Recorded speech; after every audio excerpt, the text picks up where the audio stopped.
On the 19th of February, a criminal group was arrested in Tatarstan. It had stolen oil products worth 1 million rubles. To solve the crime was made possible by drones. There is a wide range of drones applications. They can be used by security officers as well as by ordinary citizens. Someone has gone one step further to design drones as their hobby.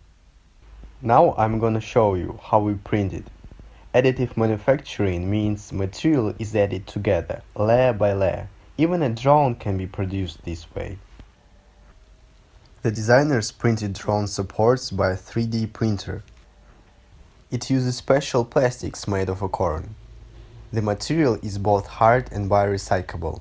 It takes just few minutes to make a detail. 3D printing, especially from ABS plastics, makes possible to manufacture pretty strong details and very fast.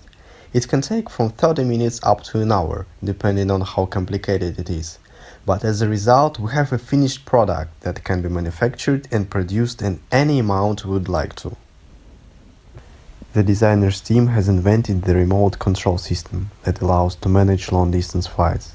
An ordinary game console operates a drone. An expert connects to the drone and can track it on the monitor screen. Do you understand where we are? This is the crossroad. You arrived this way. Meanwhile, the drone is flying with a load. The capacity of battery allows up to 40 minutes flight.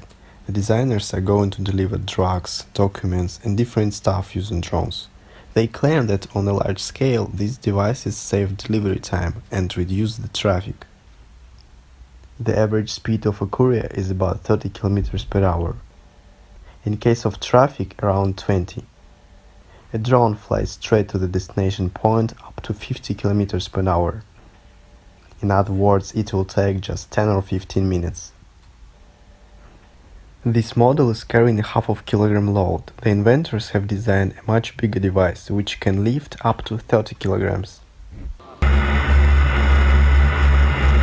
We were lucky to test the drone once we left the building and headed to the office. Ironically, our cameraman had forgotten his phone where the shootings took place. We kindly asked the team to bring the phone back by means of a drone. It has taken just 15 minutes for a 10-kilometer distance from a far highway to the green forest. Anything could occur during the flight. Let's find out what happened to the phone. It has reached undamaged with no splits, and the most important thing, it's still working. Thus, we have saved some time as well as tested the drone in real conditions. Consequently, it's proved to use drones in urban areas. Gulnara Siddiqova, News of the Capital.